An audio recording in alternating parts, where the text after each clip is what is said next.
하나님 말씀은 신약성경 요한복음 13장 18절에서 20절까지입니다. 신약성경 170쪽입니다. 신약성경은 성경의 뒤편에 있습니다. 중간에 뒤쪽에 요한복음 13장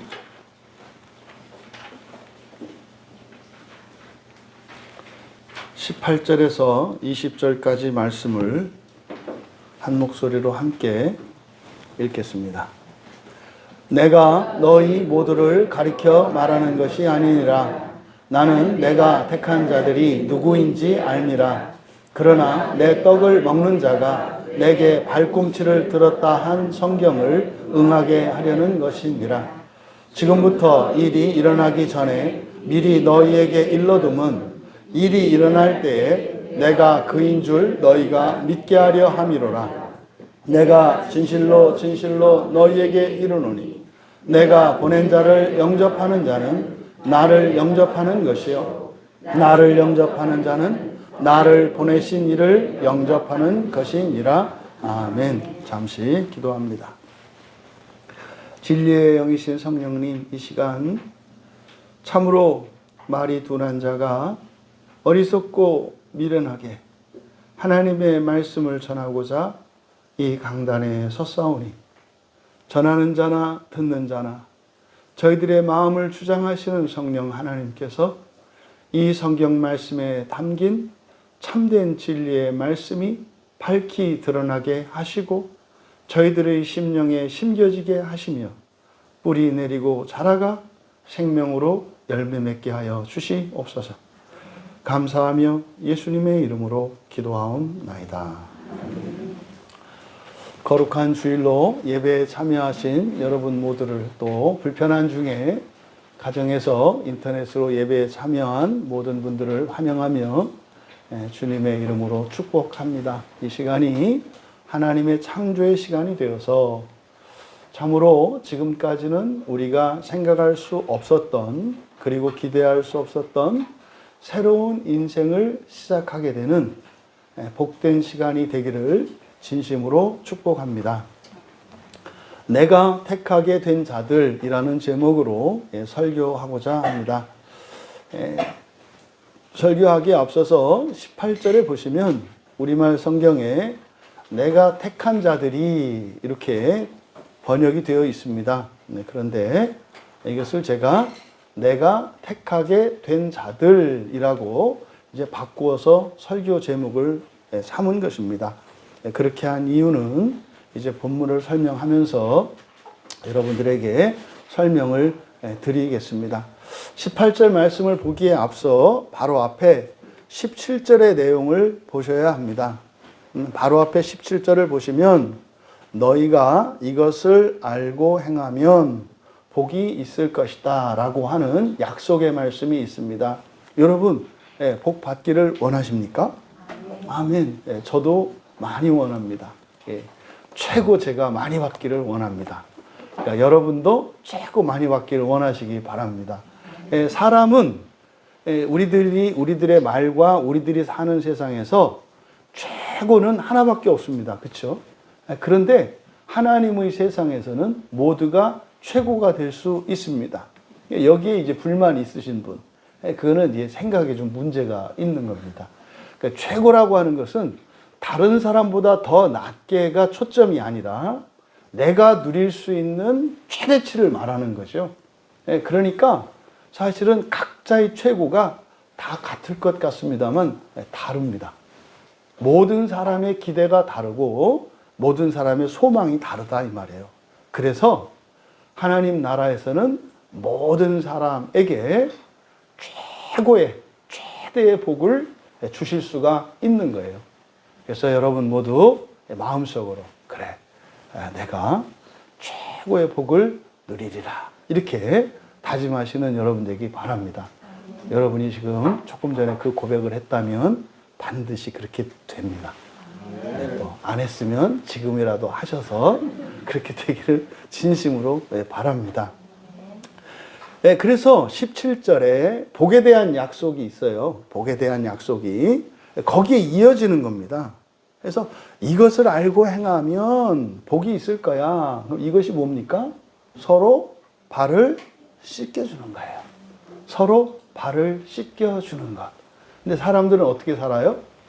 각자 도생. 자기 발은 자기가 씻기. 그런데 예수님은 복이 있는 삶의 방식을 우리에게 가르쳐 주셨는데 그게 뭡니까? 서로의 발을 씻어주며 살아가기. 다른 인생이에요. 시대정신과 다릅니다.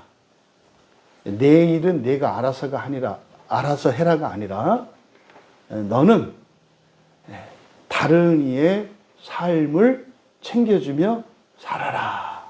이거예요. 여러분, 이 말씀이 여러분들에게 믿음으로 받아들여지고 그렇게 결단하신다면 17절에서 뭐라고 말씀하셨어요? 복이 있을 것이다. 아멘. 그리고 나서 18절로 이어지는 겁니다. 그러니까 18절의 상반절을 보시면 내가 너희 모두를 가리켜 말하는 것이 아니다. 그러니까요, 17절에 이어진 18절 상반절의 말씀에 모두는 아니다라고 하는 이것은 누구를 가리키는 말이에요? 복을 받을 사람들을 가리키는 말이에요. 이것을 알고 행하면 복이 있을 거야. 그런데 너희 모두가 그럴 것이라고 말하는 것은 아니야. 이런 의미다 이 말이에요. 그러면서 바로 이어지는 말, 밑줄을 치십시오. 나는 내가 택한 자들이 누구인지 알미라. 밑줄도 치시고 괄호도 치시고 형광펜이 있으시면 형광펜도 칠하시고. 왜냐하면 너무나 중요한 말씀이고 오해되고 있는 말씀입니다. 여러분, 자라보고 놀란 가슴? 그러니까 이것은 자기의 경험과 기억이 어떤 전제가 되어서 상황을 왜곡시키는 걸 말해요. 그러니까 자라를 보고 놀랐던 경험이 있는 사람은 그 놀램이 너무나 커서 자라와 비슷한 것만 봐도 놀래는 일들이 일어나요. 이것을 이게 원인이 뭡니까? 이게 거짓 감정이에요. 그러니까 자라를 보고 놀래는 것은 근본 감정이에요. 그래서 조심해야 되잖아요. 그렇죠? 그래서 함부로 자라에게 이렇게 뭐 손가락을 내밀거나 하는 것은 굉장히 위험하다는 걸 알고 느껴야 돼요. 두려움을. 조심해야 되는 거잖아요. 그런데 왜 소뚜껑을 보고 놀래요? 이게 당연하다고 생각하시면 안 돼요. 이걸 뭐라고 한다? 거짓 감정이라고 한다. 그러니까 밤길을 가는데 괜히 등골이 오싹오싹하고 돌아보면 아무도 없는데 자기 혼자 괜히 누가 있을 것이라고 하는 확신을 갖고 혼자 미친 듯이 뛴다. 이게 원인이 뭐예요? 거짓 감정이다. 또 어떤 사람이 가족 중에 누가 들어왔는데 표정이 어두워요. 그래서 그걸 보고 과거의 어떤 기억을 떠올리고 또 저거 화내고 있구나. 저거는 틈만 나면 승질을 부리는구나. 이렇게 해가지고 또 이제 밥도 안 차려주고. 그래서 사실은 이게 다 어디서 온 거예요? 거짓 감정. 그러니까 그게 거짓 감정인지 아닌지 알려면 어떻게 해야 돼요? 물어보면 돼요. 혹시 무슨 일이 있었나요? 화가 나셨나요? 그럼 또 그것도 또 이제 거짓 감정이 작용하면 봐. 이거 봐. 이거는 뭐 그냥 틀도 없이 뭐 이렇게 또 이제 승질을 내는 거죠. 그렇게 하면 이제 뭐라고 하면 돼요? 왜? 내가 화나 보여? 뭐 이렇게 물어보면 되는 거 아닙니까? 표정이 좀 이렇게 무표정해서요. 이번 당신 결혼 기념일에 선물을 뭘 할까? 계속 생각하느라고 그랬지? 뭐 이런 거 아니에요. 이렇게 해서 대화가 오가야 돼요. 아멘 합시다. 이게 대화가 일어나야 되는데 사실 대화가 안 일어나요. 대화가. 왜요? 이 어떤 전제들이 이 거짓 감정을 충동시켜서 거짓 감정이 아무 사실과 아무런 관련도 없는 생각들을 만들어내서 사실은 대화라고 하는 것은 말을 주고받아서 어떤 결론에 이르러야 되는데 사실은 그냥 둘이 말만 던지게 하는 거죠. 그러니까 뭐 1시간을 얘기해도 남는 게 없어요. 그러니까 집에 가서 어떻게 해요?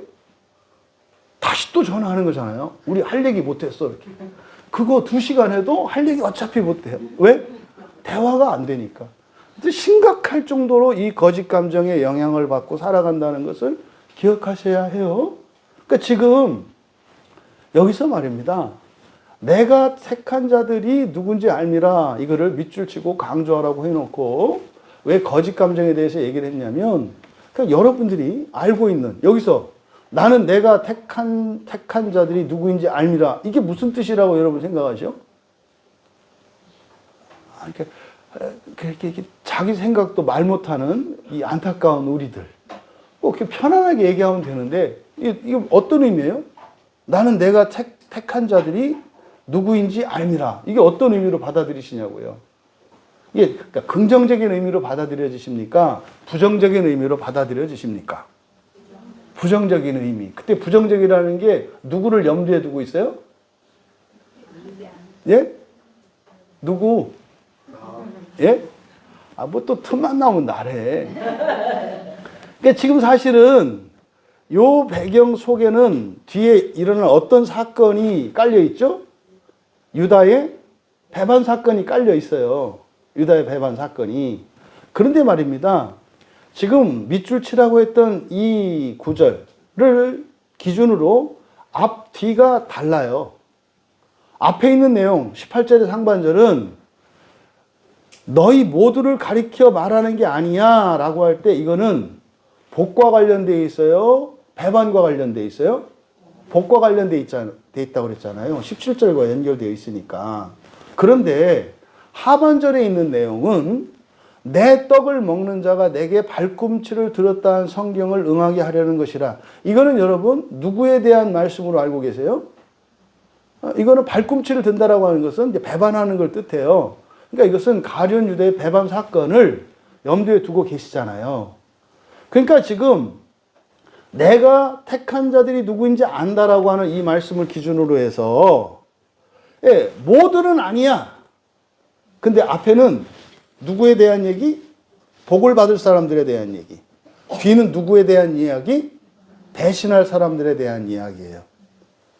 이해되시죠? 지금 이 문장이 그거를 나타내고 있어요. 그런데 여기서 택한 자들이라고 하면 예수님이 택한 거죠. 그럼 택한 사람들은 예수님께 택함을 받은 거죠. 그러니까 택한 자 하면 이거 능동이라고 그래요. 내가 하는 거니까. 그런데 택함 받은 그 사람 입장에서는 택함 받은 이거 수동이라고 하잖아요. 우리 아주 참 영광스럽고 복되고 가슴 설레는 날이 오늘. 뭐 그건 한 달 동안을 우리가 이렇게 들뜬 기분으로 살았다는 거 아닙니까? 오늘 이 결혼식 때문에. 우리 정시아 집사님 그리고 우리 이길남 성도님 오늘 결혼하는데 누가 택하셨어요? 네? 제가 택한 거예요?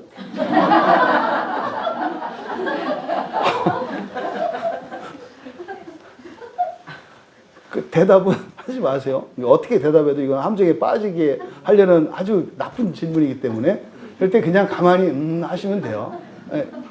그러니까 사실은 이것과 관계되어 있어요. 여기 보니까 내가 택한 자들 하면 둘 중에 하나가 택한 것처럼 생각할 수 있잖아요. 그러면 나머지 한 사람은 택함 받는 거 아닙니까? 네? 저는 제 아내를 제가 택했어요. 그건 맞아요. 네. 맞아요.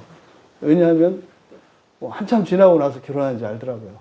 정신없이 막 그냥 행복에 취해서 살다 보니까 내가 결혼했구나 뭐 이렇게. 근데 지금 여기서 지금 예수님이 말씀하신 요 말씀, 내가 택한 자들은 내가 너희를 택했고 너희들은 택함 받았다 요 얘기가 아니에요. 이걸 문법적으로 우리말에 없는 중간태라는 게 있거든요. 중간태는 능동과 수동이 동시에 일어나는 거예요. 능동과 수동이 동시에 일어나는 거. 그래서 가장 이해하기 쉬운 중간태의 의미는 물을 자기 몸에 뿌리는 거. 그러니까 물을 뿌리다 그러면 그럼 내가 물을 뿌리면 이 물을 맞는 누군가가 있잖아요. 그러니까 물을 뿌리는 주체가 나니까 능동이잖아요. 근데 자기가 스스로 자기 몸에 물을 뿌려서 샤워하면 물을 뿌리는 것도 나고 물을 맞는 것도 나잖아요. 그래서 이 중간태라는 게 그런 의미입니다. 근데 이게 우리말에는 없는 문법이에요. 그래서 이 성경에 중간태에 대한 부분은 특별한 의미를 담고 있어요. 그래서 이걸 설명이 꼭 필요하거든요. 그러니까 지금 여기서 내가 택한 자들 할 때 내가 택하게 된 자들이라고 제가 번역한 이유가 택한 것은 능동이야. 그죠? 근데 택하게 된 거는 수동이야. 그래서 능동과 수동의 의미가 있다고요. 그러니까 지금 여기서 그냥 이게 간단한 문장이 아니고 굉장히 중요한 개념을 여기에 표현하고 있는 거예요. 여러분, 여러분의 뜻대로 하는 것과 하나님의 뜻대로 하는 게 일치합니까? 일치하지 않습니까? 이게 제가 질문할 때는 조심하시라고 항상 함정이 있다고요. 그러니까 뭐 일치할 때도 있고 일치하지 않을 때도 있잖아요. 딱 질문하면 여러분들이 이성이 딱 마비가 돼가지고 거짓 감정이 딱 올라와. 그래가지고 제 마음을 막 읽으려고 그래. 답을 찾으려고 한단 말이에요. 이 우리나라 잘못된 학교 교육의 폐해거든요. 조금만 생각하면 아는 대로 하시면 되는데, 여러분의 뜻이 하나님과 뜻이 같은 게 하나도 없어요? 근데 왜 아까 그렇게 얘기해요? 그러니까 누가 진짜요? 그렇지. 할 때도 있고 안 할 때도 있고. 그런 거지. 근데 뭐 990까지 안 하고 한 가지 하는 걸 갖고 또 그렇게 말할 수는 없으니까 그냥 기죽어서 그렇게 얘기한 거잖아요. 근데요, 우리에게는 하나님의 뜻과 일치하는 게 있고 일치하지 않는 게 있어요. 물어봅시다. 교회를 다니는 그리스도인과, 전체를 그냥 일반화시키는 거예요. 그리스도인과 교회를 다니지 않는, 예수님을 믿지 않는 비그리스도인들을 비교할 때 누가 더 하나님의 뜻을 따라 살아갈까요? 그리스도인일까요? 비그리스도인일까요? 어떻게 알아요? 알 수 없어요. 설교 말씀을 그리스도인 듣잖아요. 딴 거는 딴 거.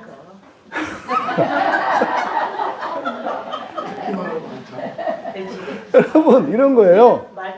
아니, 맞아요. 여러분들이 이 주의를 지키려고 교회에 나오신 것만도 사실은 뭐한가요? 하나님의 뜻을 따르는 거예요. 대단한 거죠. 그런데 교회에 나오지 않는다고 해서 그 사람들이 하나님의 뜻을 따르지 않는다고 말할 수 있을까요? 아니에요.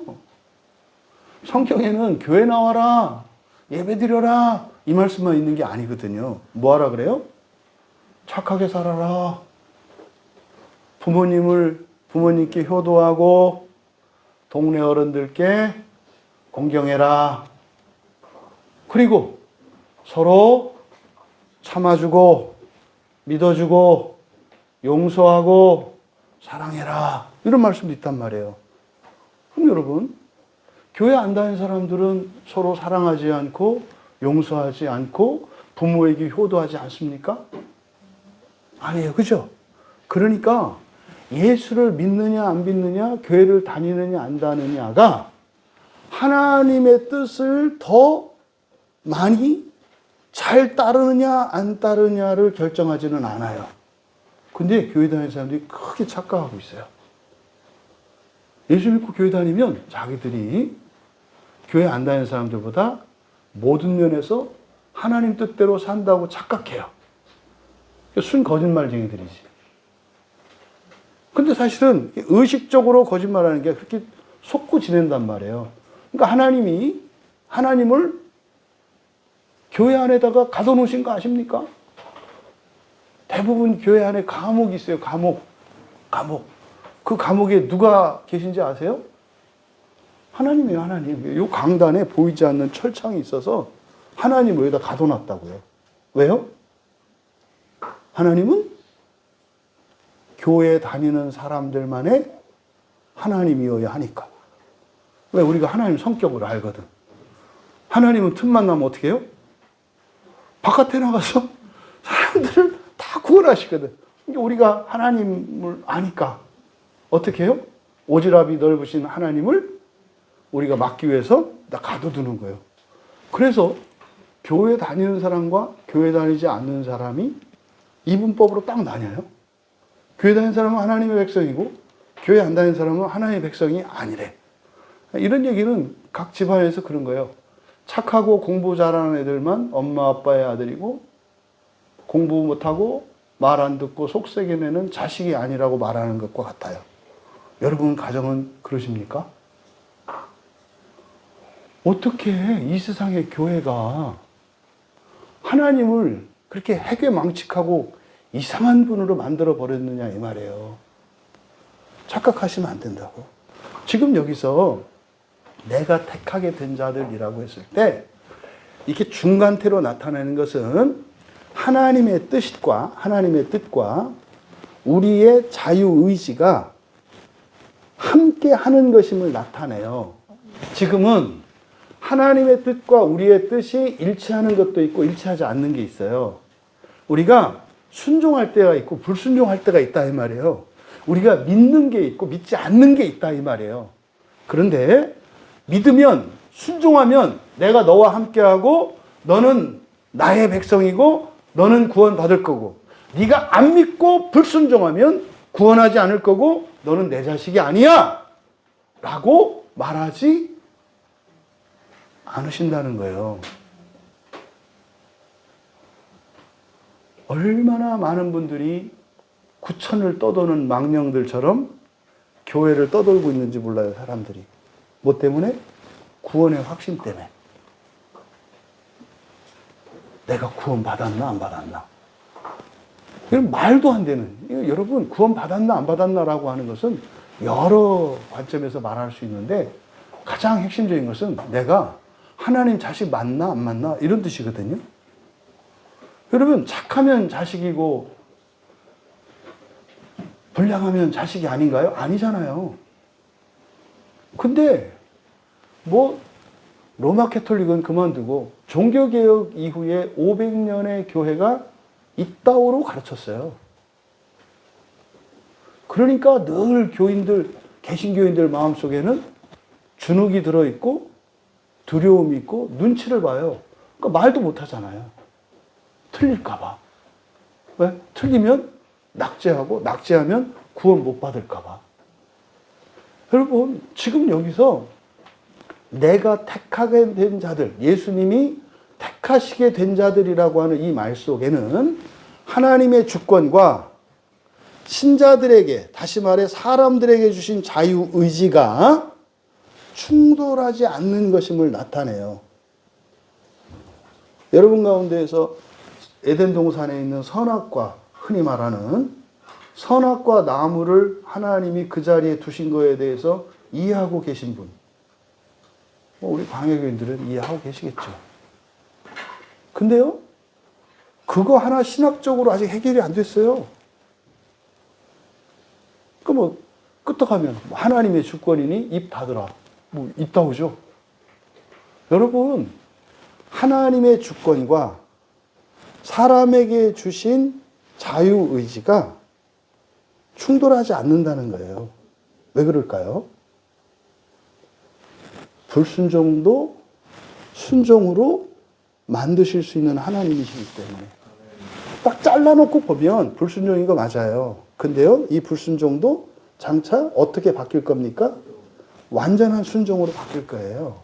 지금은 아주 조금 하나님의 감정과 우리의 감정이, 하나님의 선택과 우리의 선택이, 하나님의 뜻과 우리의 뜻이 조금 일치해요. 근데요, 마지막 때는 어떻게 될까요? 완전히 일치해요. 근데 그 중간의 상태, 요때의 상태를 요 중간태로 나타낸 거예요. 그러니까 틀려도 너는, 나는, 너하고 어떻다? 뜻이 같다. 강한 자가, 그러니까 큰 자가 작은 자를 섬깁니까? 작은 자가 큰 자를 섬깁니까?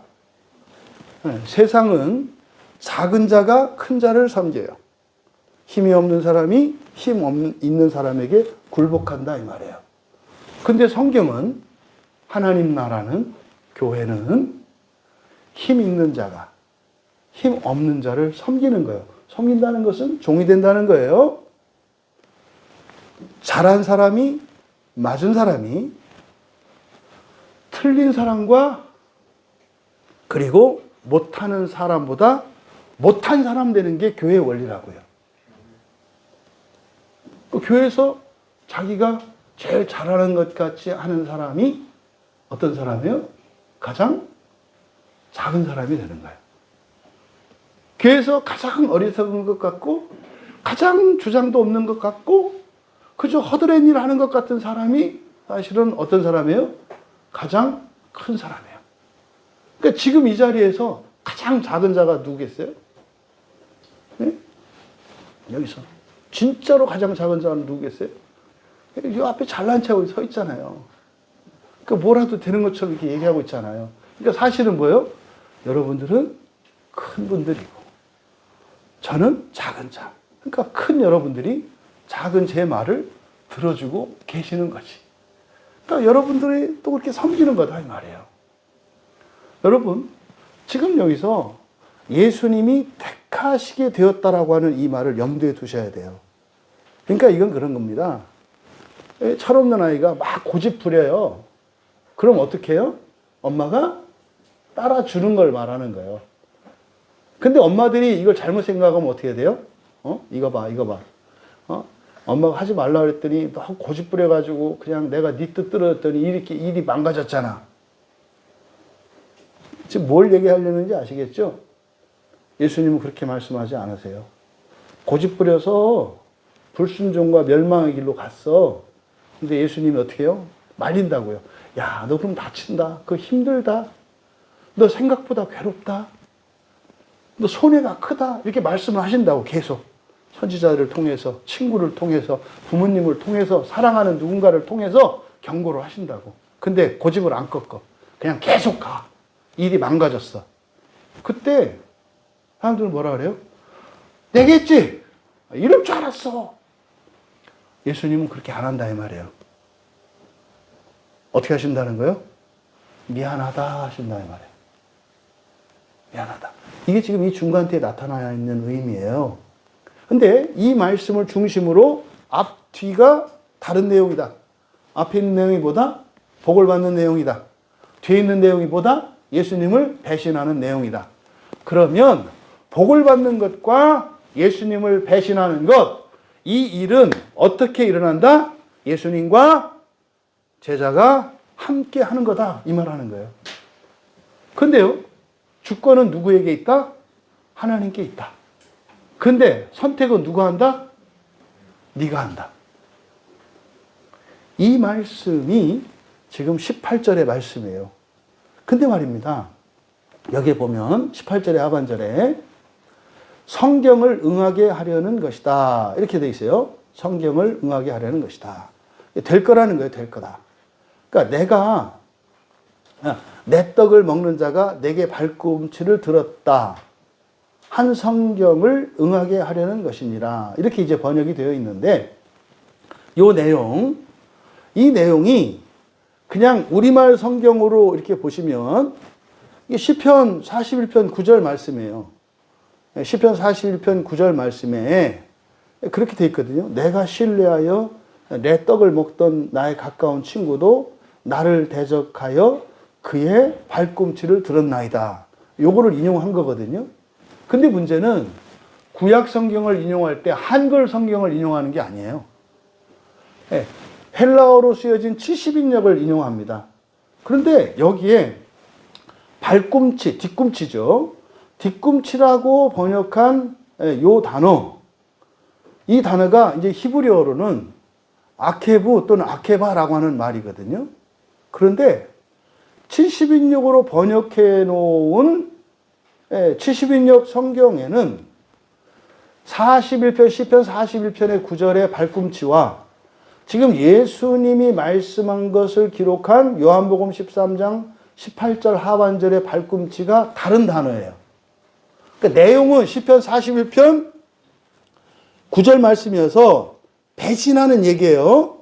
주님을 배신하는 이야기인 것은 맞아요.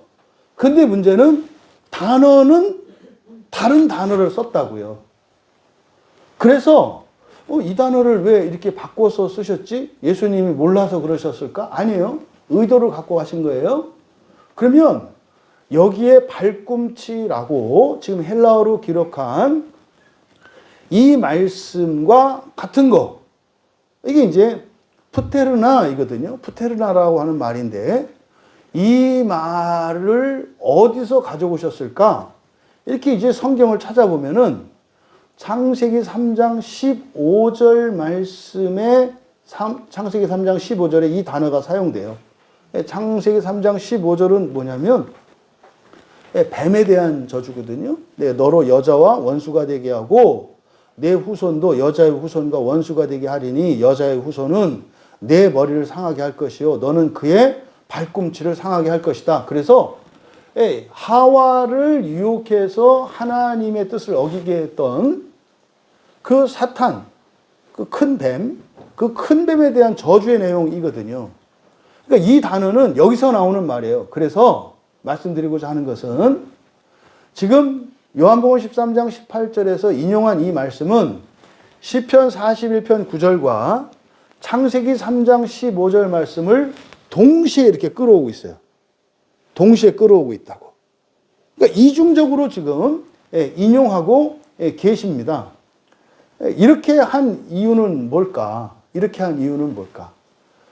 사람이 복을 받고 저주를 받고 하는 이것은 하나님의 주권 하에서 일어나는데 그렇다고 해서 하나님이 일방적으로 하는 게 아니라 뭐 한다? 우리들도 선택하게 하신다. 그런데 우리가 잘못된 선택을 한다 할지라도 반드시 그 끝은 하나님이 어떻게 하신다? 바르게 하시고 완성시키신다고 하는 내용을 여기에 써 놓으신 거예요. 그러니까 이런 거 있죠. 여러분 기도하실 때 하나님 이거 해주세요 라고 하는 기도는 바르지 않다는 뜻이에요. 바르지 않다는 거예요. 또 그 반대가 뭘까요? 하나님 주시옵소서, 하나님 뭐 해주세요 하는 기도의 반대는 뭘까요? 기도 안 하는 거예요. 지 마음대로 하는 거예요. 이것도 안 되는 거죠. 그래서 어떻게 하셔야 돼요? 여러분들 어떤 생각을 갖고 하셔야 돼요? 바른 선택을 하시고 먼저 바른 선택을 하시고 여러분이 선택하고 계획한 것이 하나님의 뜻과 일치하는지 일치하지 않는지를 여러분이 성경을 통해서 점검하시고 그게 맞다고 생각하면 어떻게 하면 돼요? 하나님, 저는 이게 맞다고 생각해서 이게 옳다고 생각해서 저의 뜻과 하나님의 뜻이 일치한다고 생각해서 이렇게 하려고 합니다. 제가 가는 이 길이 하나님의 뜻에 일치한다면 도와주시고 만약에 이게 하나님의 뜻과 다르다면 하나님의 기뻐하시는 뜻과 다르다면 어떻게 해야 돼요? 막아주세요. 이렇게 해야 되는 거예요. 이해되세요? 여러분의 뜻을 이루는 게 중요한 게 아니라 중요한 건 뭐라는 거예요? 하나님의 뜻과 여러분의 뜻이 일치하는 게 중요하다고요. 여러분이 태어나서 지금까지 사시면서 했던 모든 일들, 모든 선택들, 여러분들은 여러분이 원하는 대로 되기를 원하는데 또 여러분 뜻대로 안 돼서 그것 때문에 불행하다고 생각하는데 인생 헛살았다 이 말이에요. 그게 아니라 여러분의 인생의 목적, 여러분에게 가장 중요한 것은 사실은 뭐라는 거예요? 하나님과 일치되어 가는 게 중요하다 이 말이에요. 여러분, 자녀들에게 있어서 첫 번째 인생의 목표는 누구여야 할까요? 사람을 볼 때 엄마 아빠예요. 모든 자녀들은 엄마 아빠를 능가해야 돼요. 그 반드시 능가해야 돼요. 반드시. 그래서 여러분들은 최소한 부모가 되었을 때 자녀들의 목표가 되셔야 한다고. 근데 부모들이 어떻게 해요? 왜 날 보고 지 알이야?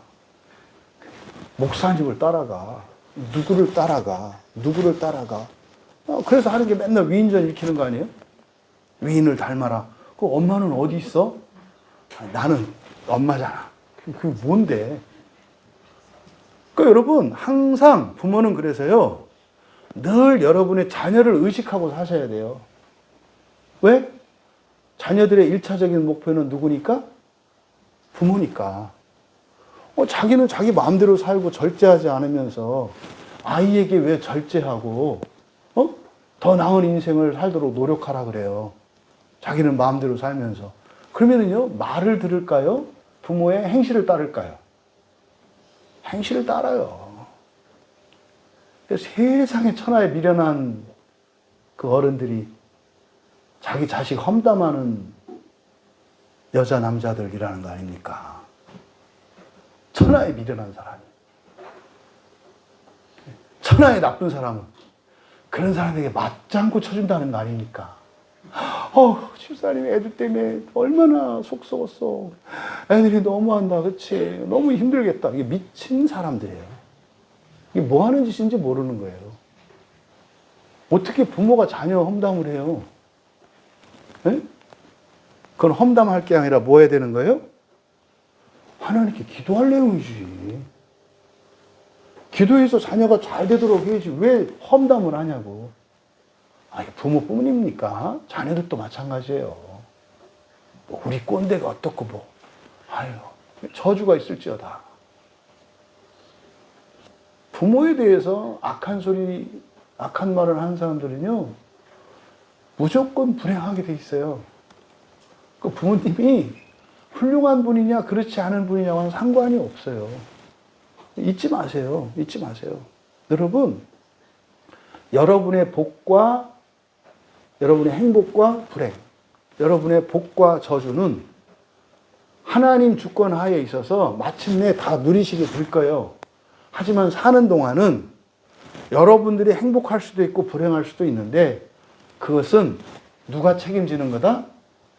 내가 책임지는 거다. 여러분들이 해야 되는 첫 번째는 뭐예요?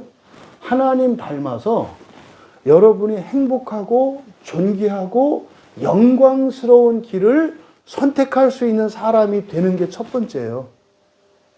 어떤 능력보다.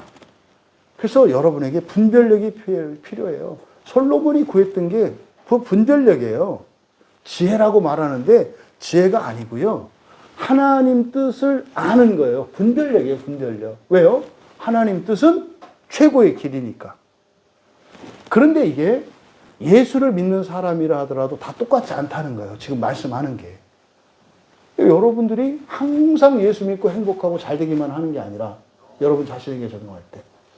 또 여러분이 인생이 항상 불행하고 어렵기만 하는 것이 아니라 이럴 수도 있고 저럴 수도 있고 이런 사람도 있고 저런 사람도 있는데 하나님의 보증 안에서 마음껏 여러분 인생이라고 하는 울타리 안에서 행복과 불행을 선택하면서 과연 누구의 뜻대로 살아가는 것이 옳은 것인지를 믿게 하는 것이 하나님이시라는 거예요. 이게 18절의 뜻이에요.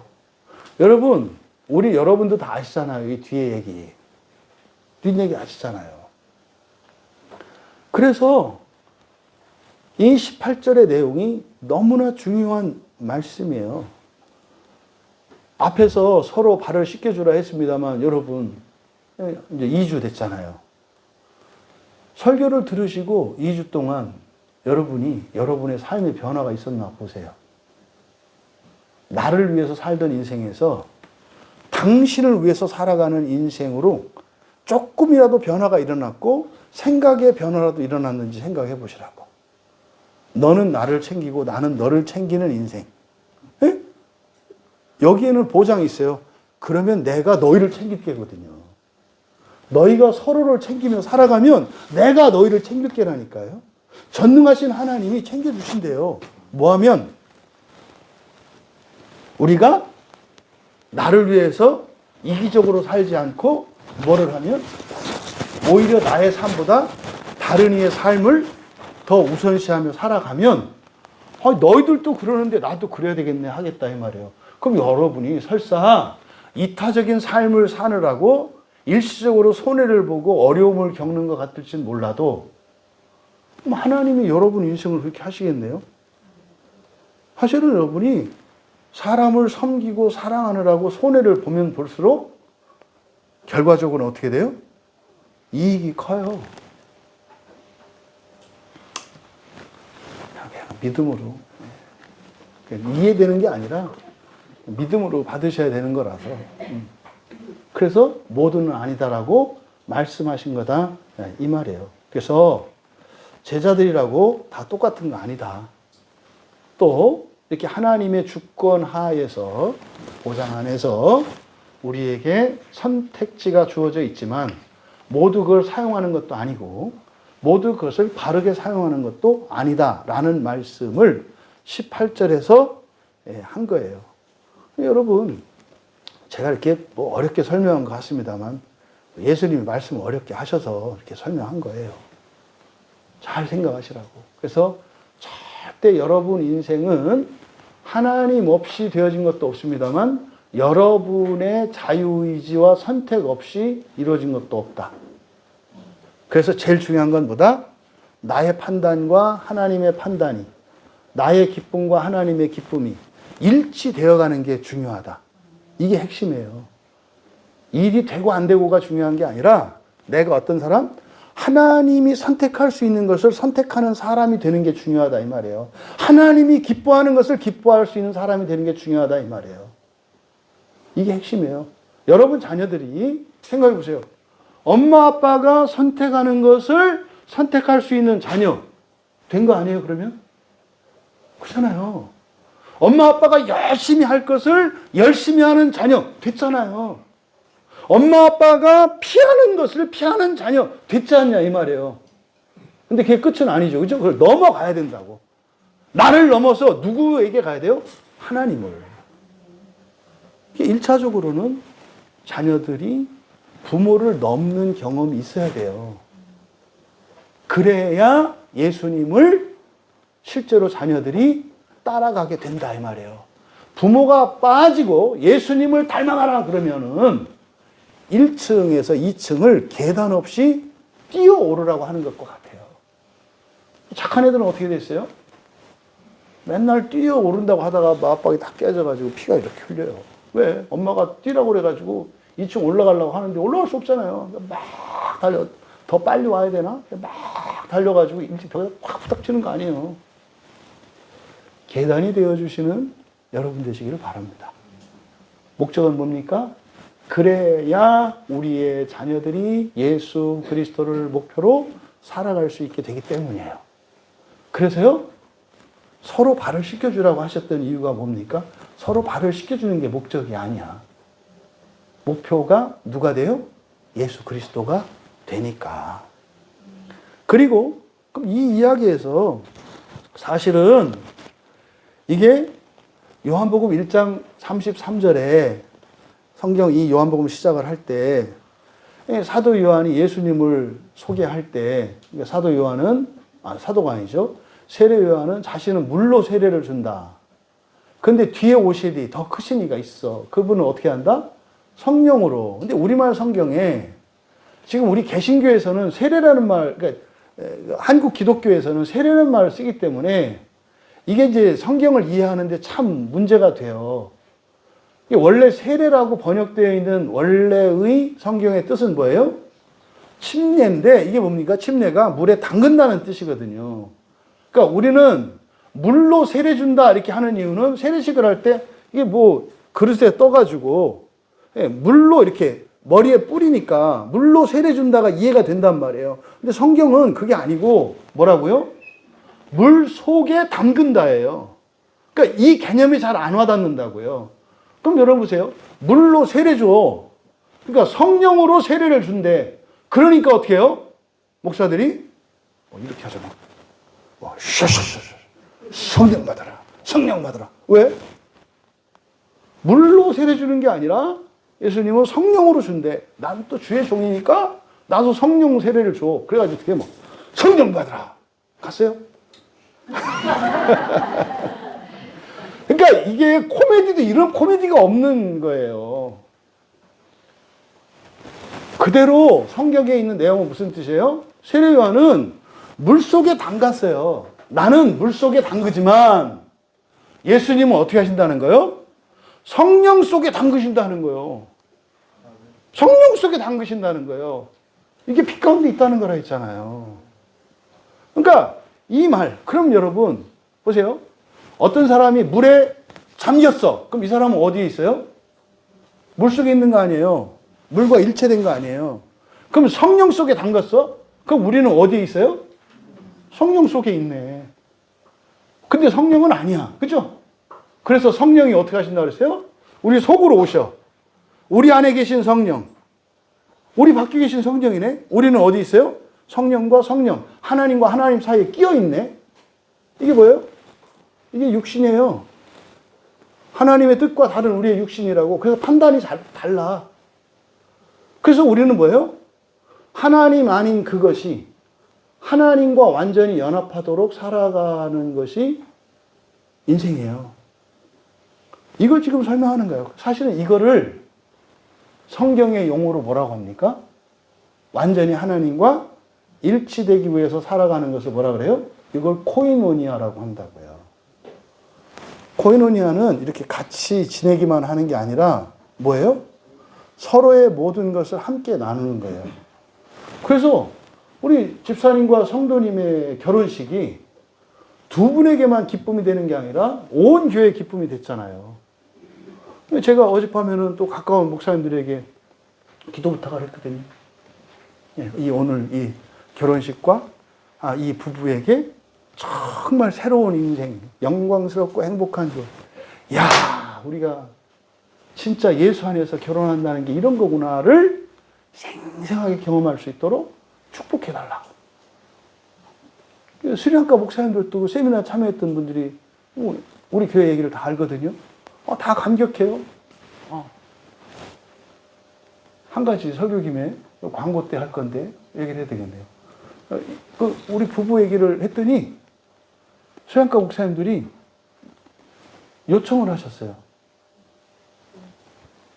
어떤 요청을 하실 것 같아요? 네? 스리랑카 목사님 부부들이 심각하대요. 목사가 목사한테 그런 얘기 안 해요. 본인들 부부관계가 심각하대요. 그래서 스리랑카 목회자 부부를 위해서 세미나를 해달래요. 어떻게 해야 돼요? 네? 해야 돼요? 해야 돼요? 그럼 뭐 해야 된다면 해야지. 원래 내년 3월 달에 이제 그 만기형 세미나가 이렇게 1년에 한 번씩 가는데 갑자기 이제 이번에 이렇게 하면서 목사님들 요청을 하신 거예요. 우리 부부들을 위해서 이걸 해주세요. 그래서 제가 그랬어요.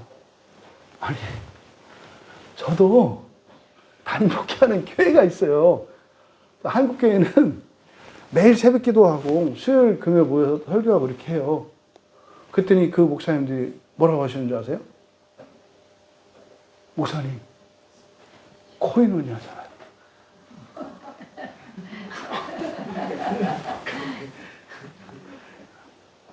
그 얘기는 뭐예요? 아니, 목사님 교회에서는 정말 기쁘고 은혜롭고 순결하고 그런 결혼식이 이루어진다면서요. 우리는 지금 안 되고 있다니까요. 그 목사님 어디를 섬기셔야 돼요? 이렇게 물어보는 거예요. 그 제가 아무 소리 못했어요. 그러니까 우리가 더 급해요. 뭐 이렇게 얘기를 하신 거죠. 그래서 하여튼 올 가을에 한 번 더 가기로 말을 했는데 여러분들이 가라고 하니까 이제 가는 걸로. 이게 중간태다. 나의 선택과 여러분의 선택이 일치하는 거. 근데 이건 하나님의 뜻이라고 봐요. 어쨌든 이 코이노니아입니다. 이게. 그래서 코이노니아는 그냥 같이 지내는 게 아니라 코이노니아의 시작이 부부거든요. 자매님에게 있는 것이 형제님에게 공유되어야 하고 형제님에게 있는 게 자매님에게 공유되어져야 돼요. 결혼의 신비가 그래요. 남자에게는 주권을 주셨고 여자에게는 능력을 주셨어요. 우리말 성경에 번역 잘못됐다 그랬죠? 돕는 배필이라고 하는 것은 능력자라는 뜻이에요. 여자에게는 능력을 주셨고 남자에게는 주권을 주셨다는 거예요. 이게요, 굉장한 문제예요. 능력이 있는 사람을 주권자로 세우면 문제가 없는데 능력이 없는 사람을 주권자로 세우고 복종해야 되는 사람에게 능력을 줬다는 뜻이에요. 그러면요, 능력이 없는 사람의 선택은 대부분 어떻게 되겠어요? 잘못되겠죠? 그래서 능력이 있는 사람은 뭐 해야 되겠어요? 우리 결혼하신 자매님 다 공감하실 거예요. 원래 그래서 능력이 있는 사람들은 뒤치다거리 하는 거예요. 아, 그래서 내가 남편 때문에 이렇게 힘들고 이랬던 게 그 뒤치다거리 하느라고 그랬구나. 근데 그 비참한 게 아니라 뭐다? 능력이 있는 거다. 이 대목에서. 그 능력 개나 줘라. 이게 미련한 거야. 그게 아니라 능력 있는 여자는 남자에게 주신 주권을 이양받고 주권을 가진 남자는 여자에게서 아내에게서 능력을 이양받아. 그럼 나중에 어떻게 돼요? 둘 다 완전한 주권과 완전한 능력을 갖춘 자가 돼요. 이게 부활이라고요. 복종 이게 단순히 그렇게 무슨 남녀 관계가 아니라 이게 코이노니아라고요. 그래서 둘이 한 몸 되는 게 둘이 연합해라 이런 게 아니에요. 둘이 가진 것을 존재론적으로 완전히 서로 가지면 둘인데 하나잖아요. 이해되시죠? 이게 코이노니아라니까. 그러니까 교회 안에 우리가 이렇게 있어요. 여러분 각자가 가지고 있는 장점들이 다 있잖아요. 그러면요, 각자가 가지고 있는 장점을 모두가 공유하는 거예요. 그러면은요, 50명이 가진 능력을 내가 다 가지는 거고, 이게 코이노니아라니까요. 나쁜 거 말고. 근데 이제 문제는 이게 나쁜 게 이게 일치가 돼. 역코이노니아가 일어나. 어디서? 교회에서. 이걸 눈치채셔야 된다. 굉장히 중요한 말씀이에요, 18절에. 19절 뭡니까? 지금부터 일이 일어나기 전에 미리 너희에게 일러두면 일어날 때에 내가 그인 줄 너희가 믿게 하려 함이로다. 이거는요, 여기서 여러분이 내가 그인들, 내가 그 밑줄 치세요. 내가 그.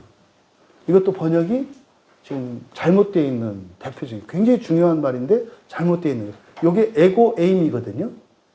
요한복음에 에고 에이미가 자동사로 나는 있다. 그리고 불완전 자동사로 나는 뭐뭐이다. 이렇게 7번씩 쓰인다 그랬잖아요. 굉장히 중요한 표현이에요. 요거는 에고 에이미 나는 있다라는 뜻이에요.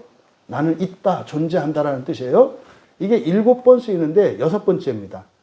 마지막 7번째가 여기에 연결되는 게 요한복음 18장 5절이에요. 이게 언제냐면 가룟 유다가 예수님을 팔아 넘겼잖아요. 그때 군병들이 예수님을 잡으러 왔잖아요. 그때요? 누구 찾으러 왔냐? 예수 찾으러 왔어. 나 여기 있어. 그때 에고 에이미를 말해요. 여기 지금 이 본문은 여기서 19절에 내가 지금 그 일이 일어나기 전에 먼저 너희들한테 말하는 거는 내가 있다는 것을, 항상 있다는 거예요. 내가 항상 있다는 것을 너희가 믿게 하기 위해서야. 이런 뜻이에요. 그래서요, 지금 여기서 말씀하시는 의도는 뭡니까? 복을 받는 것과 배신하는 것에 대해서 말씀하는데 예수님이 다 뭐 한다? 다 안다. 근데 이거는 누구에 의해서 일어난 거다? 너희들의 선택에 의해서 일어난 거다. 근데 니들이 잘못된 선택을 해도 내가 바꾼다? 안 바꾼다? 안 바꾼다. 따라간다. 왜? 그거를 완전하게 고쳐야 되니까. 그래서 떠나지 않아. 그래서 니들이 정말 나를 배신하고 넘겼을 때 그때도 내가 다 알지만 도망간다 안 간다? 안 가고 거기 있을 거라는 거예요. 니들이 돌 던지면 맞을 거고 욕하면 욕 먹을 거고 나를 십자가에 못 박으면 박힐 거야. 그래서 난 당하는 게 아니라 뭐 하는 거다? 당해 주는 거다. 내가 하고 싶어서 하는 거야. 이런 뜻이에요. 당하는 거야. 제발 이 고난주간으로 지금 한국교회를 섬기는데 전 이거를 굉장히 반대하거든요. 굉장히 반대해요. 그래가지고 한국 기독교인들이 죄책감을 막 강화시키고 증폭시키는 게 이 고난주간이에요. 제발 울지 좀 마. 응? 예수님 생각하면서 울지 좀 말라고. 제가 그렇게 얘기해요. 여러분, 4살, 5살 먹은 아이가 엄마 아빠가 출근할 때 울면, 아니 민재야, 너 아침에 아빠하고 엄마 출근할 때 우니? 응? 아빠하고 엄마 출근할 때마다 우냐고. 안 울지? 네가 안 우는 건 좀 다른 거이긴 한데, 여러분, 만약에 민재가 아침마다 그러는 거야. 아빠 어제 되게 늦게까지 일하고 피곤해 보이던데 아빠 또 막 일하러 가요. 어떡해, 우리 때문에 막 이렇게 울어. 했더니 엄마도 가. 어떡해, 요새 뭐 학교 바뀌어가지고 보니까 더 일하는 것 같더라 막. 그 엄마 아빠가 흐뭇할까요? 자식 철이 들었네 이러고 가요? 얻어마셔요. 잘못하면. 너 그러지 말고 공부나 좀 해 이렇게 하지 않겠어요? 그러니까 예수님이 십자가에 죽어주신 것은 여러분들의 알량한 감정을 갖다 말랑콩말콩 만들려고 하는 게 아니라 뭐 하라는 거예요? 하나님 뜻대로 살 수 있는 사람이 되도록 희생하신 거예요. 그럼 여러분들은 어떻게 해야 돼요? 잘 사시면 돼. 그런데 이놈의 고난주간만 되면은 울고 치지 마. 스트레스 풀리지. 개운해. 은혜 받았어. 왜? 어머, 이렇게 은혜 받아서 눈물이 많이 나오대. 눈물 왜 났겠어? 지 남편 원망해가지고 한풀이에다가 거기 가서 우는 거지. 굉장히 잘못되어 있어요. 굉장히. 지금 여기서 예수님이 말씀하는 거, 예수님이 하신 무엇 때문에 여러분이 마음 아파하지 마셔라. 여러분에게 잘못하는 누군가에게 예수님의 마음을 가져라. 응? 그 맨날, 한 번이면 돼요. 회개할 때. 예수님이 나를 위해서 십자가 못 박게 주고, 성당은 또 아예 여기다 못 박아놨잖아, 그냥. 응? 아예 못 박아놔가지고 보면은 막, 아이고, 예수님이 보여. 내 죄 뭐. 한 번으로 끝났고. 그럼 그 다음은 어떻게 알아, 여러분이? 나를 위해서 기꺼이 자발적으로 기뻐하며 모욕과 수치를 당하시고 배신당해도 한결같이 사랑하시고 십자가에서 모든 것을 내어주셨던 주님을 닮아가라. 이게 목표라니까요. 누가 그렇게 여러분을 수치스럽게 모욕하고 누가 그렇게 여러분 뜻대로 안 하고 에? 아주 고집스럽고 맨날 그 일 처리해야 되고 하는 이런 사람이 있다면 그 사람에게서 자신을 봐라. 그리고 당신은 누가 되라? 예수님을 되라. 그러면서 어떻게 해라? 예수님과 내가 참 다르다는 것을 알게 될 거예요. 그래서요, 하나님이 도와주시지 않으면 난 절대 그런 사람이 될 수 없다는 걸 알게 될 거예요. 그러면 도와주시는 일이 일어나요. 그래서 여러분이 어떻게 돼요? 나도 모르는 사이에 자꾸 예수님을 닮아가요. 엄마 요새 왜 이래? 여보 당신 왜 이래? 나도 그 교회 갈까? 엄마 저도 교회 가요? 이렇게 뭐해서? 겁나서. 그래서 아빠하고 애들이 아빠 엄마 옷이 이상하지 않아요? 니들도 그러냐? 야 내 마누라도 이상하다. 왜 그러지? 그러니까 왜 그런지 모르겠어요. 아빠 우리 교회라도 따라가야 되는 거 아니에요? 이렇게 되는 거예요. 그러면요 그 아이들이 그렇게 변하면 학교에 있는 애들이 어떻게 돼요? 똑같은 두려움을 느껴요. 제가 왜 저러지? 저밖에 모르고 욕심 부리고 심술 부리던 애가 왜 이렇게 변하지? 뭐지? 이게 하나님에 대한 거룩함이라고요. 이 말씀을 하는 거죠. 이 말씀을. 지금 19절은요. 예수님께서 앞으로 있을 예언과 약속이에요. 그러니까 지금부터 일이 일어나기 전에 다시 말해서 뭡니까? 어떤 사람들은 복을 받는 제자들이 있을 거고 어떤 사람은 예수님을 버리고 떠나는 제자들이 있을 거라는 거예요. 근데 예수님은 어떻게 한다는 거예요? 순종하고 복을 받든 불순종하고 배신하고 예수님을 떠나든 뭐 한다? 함께 한다. 끝까지 함께 한다. 나 의리 있다. 이거를 지금 밝히는 게 19절 말씀이에요. 그래서 그거를 증명하는 게 바로 뭐다?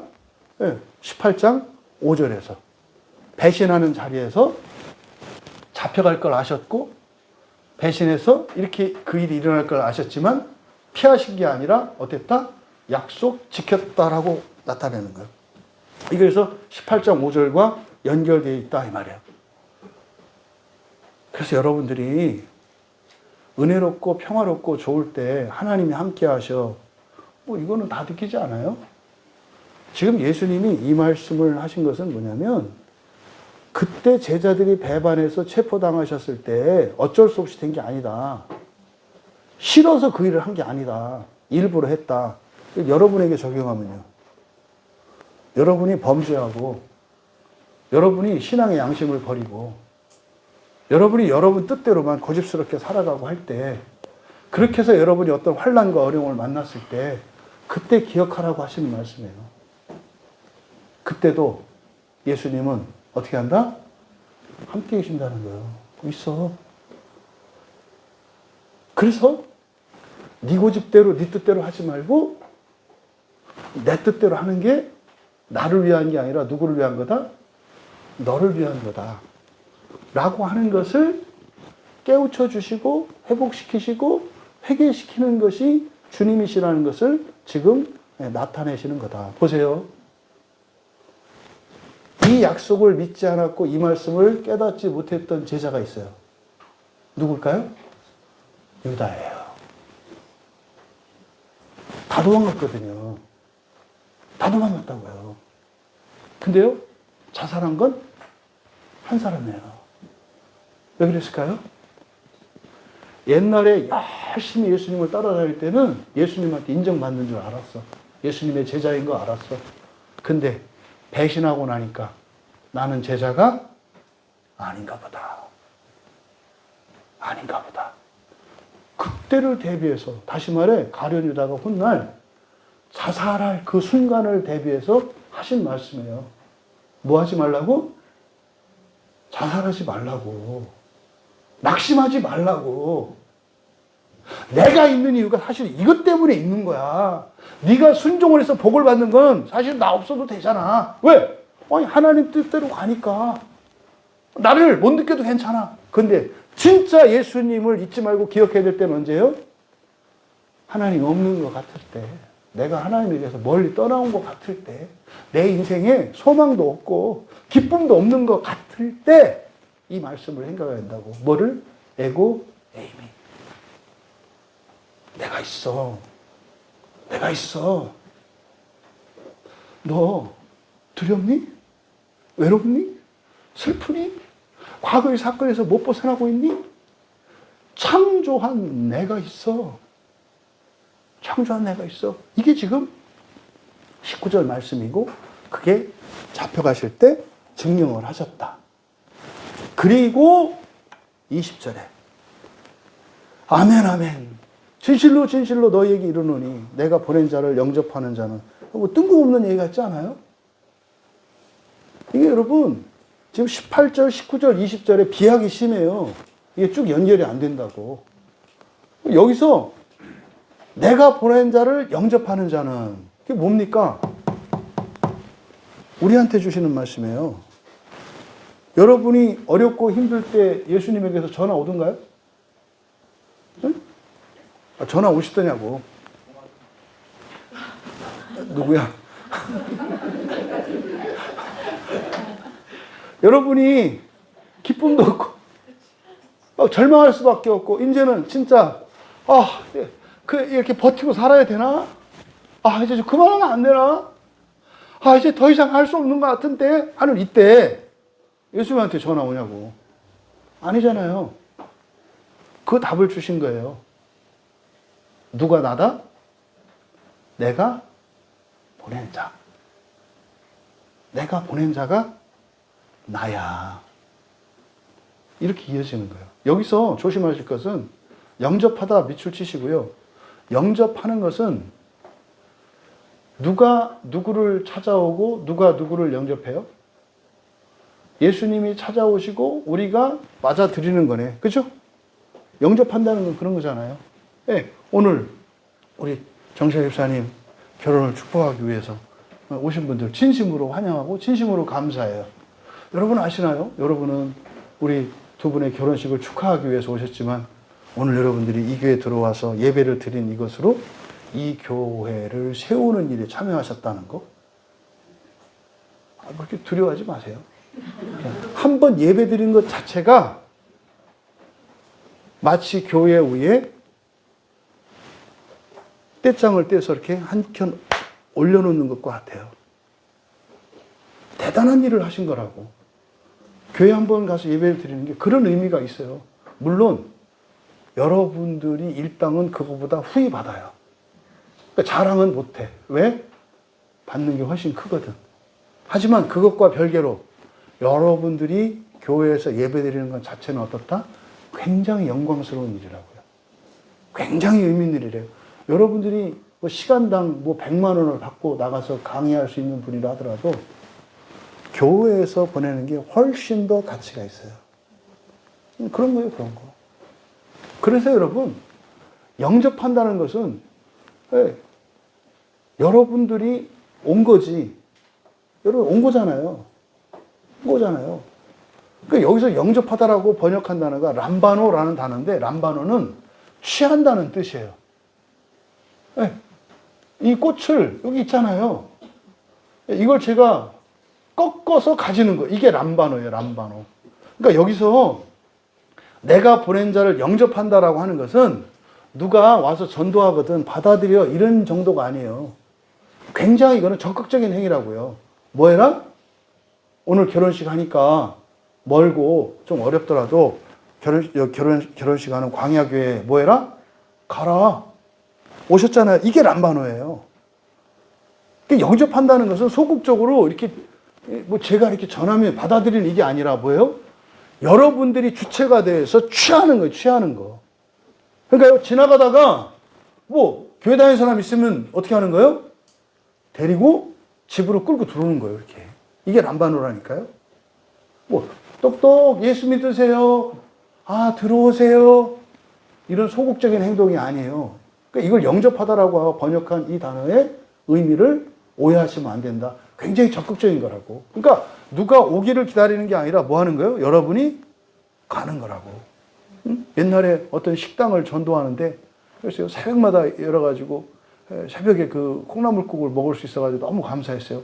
근데 그 교회 그 식당 위에 이게 다른 교회 교패가 붙어 있었어요. 그러니까 당연히 교회 다니는 걸 알잖아요. 다른 교회에 이렇게 붙어 있으니까. 그래서 근데 너무 고마워서 그 딸이 또 막 아침부터 일하더라고요. 칭찬하고 싶었어요. 그래서 진짜 뭐 사장님 따님은 확실히 예수 믿는 집안이라서 애들이 참 달라요. 어떻게 이 착한 딸들이 새벽에 와서 엄마 아빠 장사를 도와줘요. 그랬더니 뭐라는 줄 아세요? 우리 교회 안 다녀요. 응? 아니 바깥에 교패 붙어 있던데요.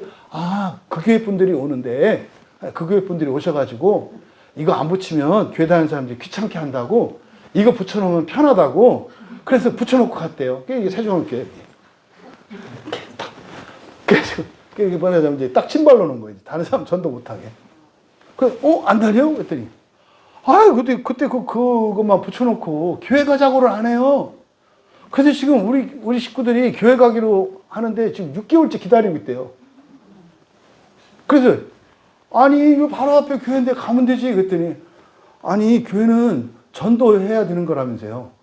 그러니까 누가 전도해서 가는 게 교회인 줄 알았대요. 한 번도 교회 안 가본 사람들이에요. 그래서 그냥 가면 돼요. 그래가지고 그 가족 뭐 아들, 딸, 며느리에서 한 5, 6명이 그냥 그날 바로 등록해서 다녔다는 거 아닙니까? 교회는 기다리는 게 아니라 말씀의 은혜는 기다리는 게 아니라 비를 내리시옵소서 주시옵소서 하는 게 아니라 뭐 하는 거다? 람바노 취하는 거다. 취하는 거다. 적극적으로 취하는 거다. 하나님이 나의 갈 길을 알려주시옵소서. 웃기지 마. 뭐 해라? 당신이 선택해라. 당신이 선택해라. 그리고 어떻게 해라? 이게 하나님의 뜻이기를 기도해라. 아니면 바꿔주시기를 기도해라. 그럼 되는 거예요. 틀려도 괜찮아. 왜? 에고에임이 함께 하시니까. 내가 동쪽으로 가야 되는데 서쪽으로 갔어도 그거를 옮기신다는 거 아닙니까? 그래서 그리스도인은 망하는 법이 없고 물러서는 법이 없고 실패하는 법이 없는 거예요. 왜? 중간택 때문에. 중간택. 선택하게 되시는 거기 때문에. 그래서요, 여러분의 선택을 주님께서 완전하고 바른 것으로 바꾸시는 거예요. 그래서 영접해라. 누구를? 내가 보낸 자를. 그럼 그게 나를 영접하는 거고 나 보내신 이를 영접한다. 취하는 거야. 취하는 거. 근데 예수님은 떠나실 거잖아요. 그래서 예수님 떠나신 뒤에 어떻게 항상 함께 하는가? 누구를 통해서 함께 한다? 보내신 자를 통해서. 보내신 자. 지금 여러분들이 제 설교를 들으시잖아요. 누구 말씀을 들으시는 거예요? 예수님 말씀을. 내가 예수님이라는 얘기는 절대 아니에요. 부족한 내 말을 듣는 그것이 예수님께서 약속하신 모든 언약의 복을 주시는 수단이 된다고. 나와는 상관이 없어요. 주시는 은혜가. 누구예요? 여러분의 선택이라고. 여러분이 취하는 거예요. 취하는 거. 그래서 20절의 이 말씀은 바로 19절에 있는 말씀, 어려울 때, 절망할 때, 기쁨이 없을 때, 그때 너희들이 기억해야 돼. 내가 함께하는 하나님이라는 거를. 그동안 니들이 어떤 잘못을 했고 아무리 멀리 떠나왔다 할지라도 나는 순간이동시킬 수 있고 잘못한 것을 잘한 것으로 바꿀 수 있는 창조주인 것을 기억해야 돼. 유다한테 하신 말씀이라고. 유다가 이 말씀을 깨달았고 믿었다면 목매어 자살한 게 아니라 그는 순교사에 남을 거예요. 영광스럽게. 유다가 되지 않는 여러분 되시기 바랍니다. 어떻게 살아왔느냐가 중요하지 않아요. 지금을 항상 주님과 함께 사시면 돼요. 그러니까 여러분, 지금 진실로 내가 너희에게 말한다. 이 너희는 누굽니까? 예수님의 이 말씀에 의하면 서로 발을 씻기며 이것을 행하여 복을 누릴 자들, 또 떡을 같이 먹지만 뒤꿈치를 배반할 자들이죠. 그러니까요, 배반할 자들이기도 하고 복을 누릴 자들이기도 해요. 너희는 아직 미지수야. 왜? 이럴 수도 있고 저럴 수도 있어. 선택의 기회 앞에 놓여 있어. 여러분은 누구세요? 여러분은 이날 이후로 여러분의 인생을 영광스럽고 복되게 살아갈 수도 있고 또다시 과거에 했던 실수와 반복들을 되풀이하며 아프고 슬프고 힘든 인생을 살아갈 수도 있어. 그런데 설사 실수하더라도 주님을 믿고 의지하며 살아간다면 그 또한 잘한 것으로 바꿔주시는 하나님이라는 것을 잊지 말고 기억하라는 거예요. 그럼 주님이 보내신 자가 누구예요? 저 같은 목사들이고요. 사실은 주님이 보내실 분은 또 다른 보혜사 성령님이시잖아요. 그래서 성령님은요, 곧 성경 말씀이에요. 그래서 성경을 전하는 목사, 또 성경을 전하는 전도자, 이들이 하나님이, 주님이 보내신 자예요. 그걸 어떻게 해라? 취하라예요. 기다리는 게 아니라 뭐예요? 취하는 거예요. 취하는 거. 취하는 거라고. 그랬을 때 여러분의 망가진 과거도 바꿔주신다는 것을 기억하셔라. 구애할 거 하나도 없다. 없어요. 여러분이 오늘 주께서 보내신 자를 취하신다면 과거도 바꾸시고 미래도 바꾸십니다. 오늘 바뀌면 모든 게 바뀌어요. 여러분의 마음이 바뀌면 여러분의 현재, 과거, 미래, 여러분 자신과 여러분 가족, 이 시대와 민족도 바뀐다는 사실을 잊지 마십시오. 예수님이, 하나님이 과거를 바꿀 수 있어요, 없어요? 어떻게 알아요? 목사님이 그랬잖아요. 이런 식으로 하면 안 된다고. 그러면 이상해. 그러면 이렇게 되는 거예요. 예수님이 성경에 시간을 멈추고 시간을 되돌린 사건이 있지 않습니까? 아얄론 골짜기에서 여호수아가 싸울 때 시간을 멈추셨죠. 시간이 안 갔잖아요. 히스기야가 기도했을 때 시간을 뒤로 돌리셨죠. 과거를 바꾸셨네. 그렇잖아요. 이령표가 뒤로 갔다는 것은 우리는 알아요. 그때는 그게 무슨 말인지 몰랐을 거예요. 우리는 안다고. 해그림자가 시계가 뒤로 갔다는 것은 과거로 시간이 되돌아갔다는 것을 우리는 안단 말이에요. 그러니까 이미 예수님께서 과거를 바꾸신 사건을 성경에 기록되어 있어요. 오늘 여러분들이 보낸 자를 취하고, 핵심은 성경이에요. 성경이에요. 하나님 말씀을 여러분이 취한다면 어떻게 한다? 여러분이 변화된다. 여러분 정리하겠습니다. 여러분은 먼저 예수님께서 택하시게 된 사람이라는 것을 기억하십시오. 여러분은 누구시라고요? 먼저를 빠뜨리시면 안 돼. 먼저 택하시게 된 분. 먼저 택하시게 된 분. 여기는 뭐예요? 예수님의 주권과 여러분의 선택이 함께 들어가 있다고. 먼저 선택하신 분이라는 거 잊지 마셔라. 그래서 하나님의 구원의 계획은요, 사람의 공로와 범죄, 잘한 것과 잘잘못에도 불구하고 반드시, 그리고 오직 하나님의 능력과 하나님의 주권으로 완성되고 성취되는 것임을 기억하셔야 합니다. 예수님은 지금 제자들의 배신을 예고하시면서 그것도 하나님의 계획의 일부라고 말씀하는 거예요. 그것도 하나님의 계획의 일부다. 여러분의 실수와 잘못도 하나님의 계획의 일부다. 원하시고 기뻐하시는 것은 아니야. 속상한 일도 하나님의 계획 안에 있다. 너희들로 해서 내가 마음껏 아파줄 수도 있어. 하지만 여러분들이 그거를 공감을 하셔야 돼. 여러분이 잘못했을 때 아파하시는 예수님의 마음을 공감해야 된다고. 자식들이 철들면 어떻게 돼요? 자기가 잘못했을 때 엄마 아빠 마음이 찢어지는 걸 알게 돼. 하나님 인격적으로 생각하셔야 된다고. 다 해준다. 그래서 그냥 룰루랄라가 아니라 잘못했을 때 엄마 아빠가 걱정하고 마음 아파한다는 것을 느끼는 것처럼 예수님의 마음, 예수님의 감정을 여러분들이 깨달으셔야 된다. 두 번째로 하나님은 사람에게 주신 자유의지의 선택, 자유선택의지죠. 자유롭게 선택할 수 있는 의지를 주셨어요. 그것을 통해서 구원을 이루어 가신다는 믿음의 확신을 가져야 한다. 주권으로 이루어진다.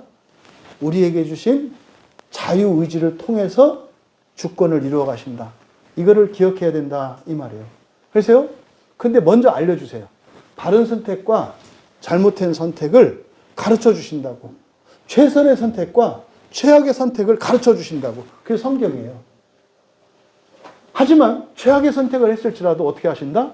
그것을 최선의 선택으로 바꾸신다. 이 얘기는 마음대로 해도 된다는 게 아니에요. 마음대로 된다는 게 아니에요. 그래서 여러분들이 여러분의 자유의지를 사용하셔야 돼요.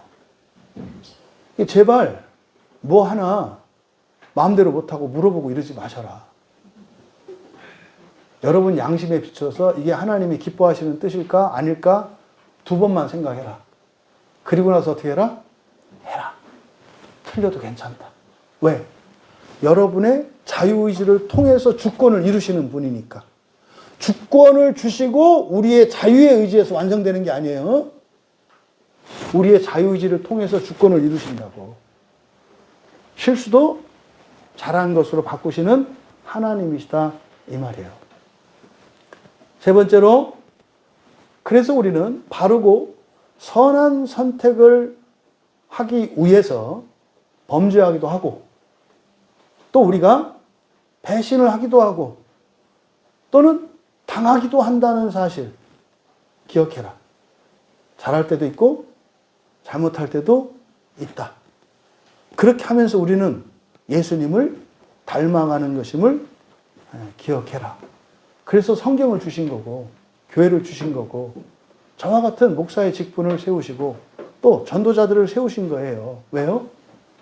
최악의 길을 가지 않도록 돌이키도록 하는 거죠. 하지만 이런 과정을 통해서 우리가 예수님을 닮아가는 것임을 기억해라. 그렇게 하다가 보냄받은 자를 통해서 우리가 또 참여하고, 우리도 마침내 또 보냄받은 자가 돼서 세상에 예수를 알지 못하는 이들, 그들을 주님 앞으로 인도하는 자들이 될 거라는 것을 기억하시기 바랍니다. 지금 제자들에게 그런 거야. 너희들이 나를 닮기까지 배신하기도 할 거야. 그런데 그게 너희들이 나를 닮아가는 과정에서 일어나는 거야. 근데 그거를 정당화하지는 마. 그거 되게 부끄럽고 창피한 거고 되게 아픈 거야. 하지만 그것 때문에 포기하지 마라고 말씀하시는 거예요. 여러분, 현실은 언제나 우리로 하여금 슬퍼하게 하고 낙심시키고 불안하게 합니다. 하지만 주님의 예고와 주님의 약속을 신뢰하시기 바랍니다. 여러분이 잘못한 걸 깨달았을 때, 늦었다고 생각할 때, 틀렸다고 생각할 때, 그때가 언제다? 전화위복의 때다. 그게 기회다. 라고 하신 예수님의 이 말씀을 여러분들이 취하고 그 은혜를 누릴 수 있기를 바랍니다. 그래서 예수님의 이 예고와 약속을 통해서 그분이 약속하신 진정한 코이노니아를 이루기 위해 우리도 그리스도 안에서 완전한 그 코이노니아가 이루어지기까지, 부활할 때까지죠. 끊임없이 회개하며 용서하며 인내하며 서로 발을 씻겨주며 살 수 있음을 믿고 교회를 통해서 그 힘을 얻으며 살아가시는 우리 모두 되시기를 주님의 이름으로 축원합니다.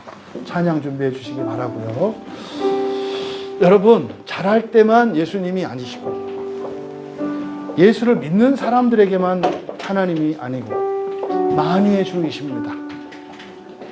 범죄할 때도 우리 아버지이시고 불순종할 때도 하나님의 사랑은 한결같습니다. 근데 우리가 그것이 공감되지 않는 이유는 하나님의 감정을 느끼지 못하기 때문에 그래요.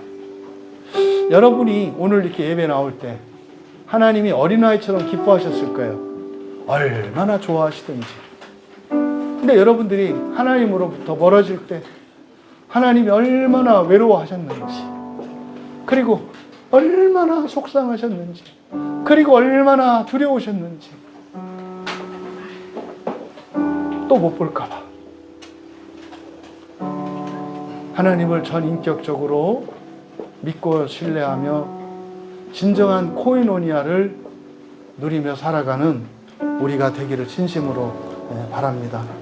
먼저 예수님으로부터 선택받은 우리들입니다.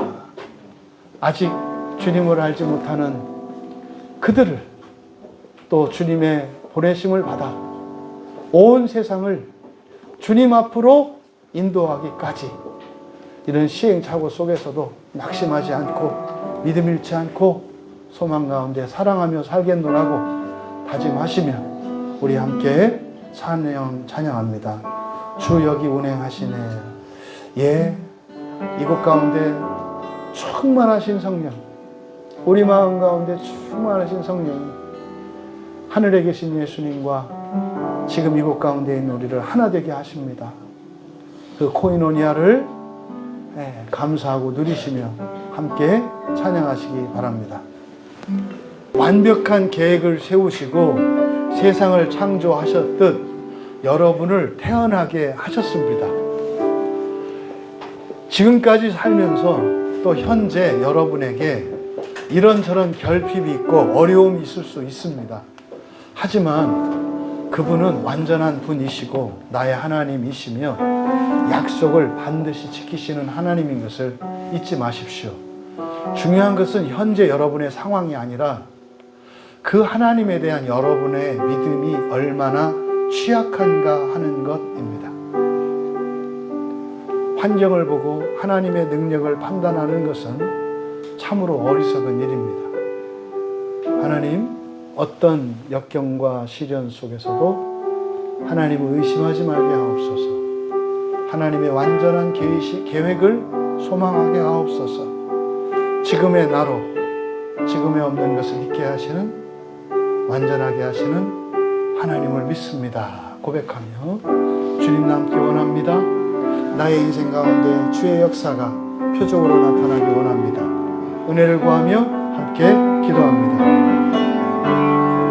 내 생각과 나의 기준으로 세상을 통해 하나님을 바라보는 어리석은 자들이 아니라 전능하시고 선하시며 나의 아버지 되시는 하나님의 눈으로 세상을 통해 나를 보게 하셔서 하나님께 소망을 두고 어떠한 역경과 시련 속에서도 우리의 믿음을 정금과 같이 단련하며 주님을 닮기 위해 흔들림 없는 삶을 살아갈 수 있도록, 그것이 참으로 의롭고 바른 길임을, 또한 표적을 경험하며 살아가는 저희들 모두 되게 하옵소서. 감사하며 예수님의 이름으로 기도하옵나이다. 찬송